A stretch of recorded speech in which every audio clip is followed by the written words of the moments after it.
So hi guys, welcome to my vlog. So ayan, for today's video ay magluto ako ng aking ulam sa almusal. At ito nga pala mga idol ang aking isda. So ang tawag nito sa Pilipinas ay torsilyo. Ayan, and syempre ipiprito ko siya mga idol. Then igigisa ko siya sa itlog at sa malunggay. So ayan, napakasarap ng sabaw nito mga idol oh. Kaya naman paki-follow and subscribe mga idol.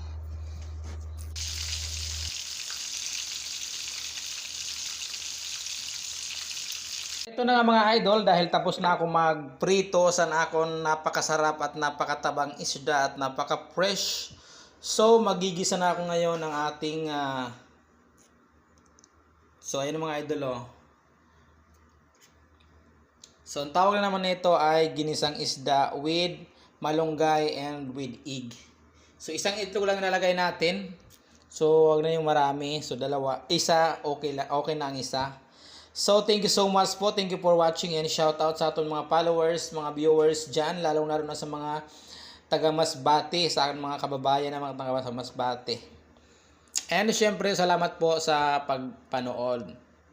And shout out to all my friends and my followers here in Saudi Arabia. Ayan. Salamat po sa admin ng Damam Kubar Group. Ayan, salamat admin sa pag-accept sa nakon mga sharing video. Ayan, and syempre sa mga nanonood sa nakon video na nandito sa Kubar, Saudi Arabia and sa Jubil, Al-Hassa or sa Damam, Riyadh. So, thank you so much sa pag-watching sa nakon video mga idol. Ayan, paki-follow naman po and paki-share po sa nakon video. So, simulan ko na ang pag-gisa sa nakon masarap and delisyoso na ulam.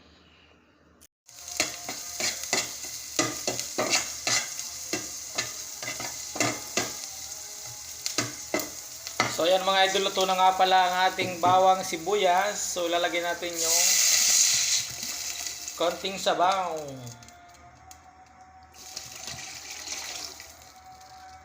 So ayan mga idol, dahil kulo na po yung ating sabaw, ayan, lalagay natin yung ating egg. Ang ating itlog, ayan. Wow, napaka-delicious nito mga idol. Isang itlog lang, pwede na.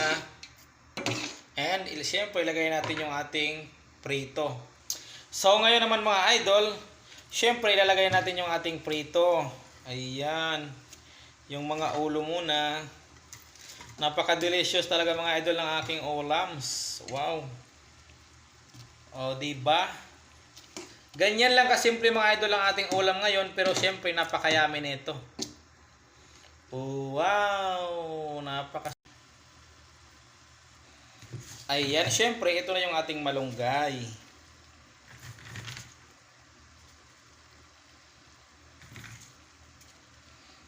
Wow.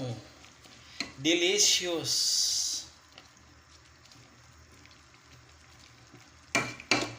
Di ba? Napakasarap ng ating mga idol oh. Recipe. Yummy, yummy. Mga idol, nakalagay na natin ang malunggay, itlog at saka yung isda. So waiting na lang sa pagkulo niya. So syempre i-half cook lang natin ito para mas masarap. Ayan. So, thank you for watching. Ito na po yung ating finished product ng ating ulam. Yummy, yummy.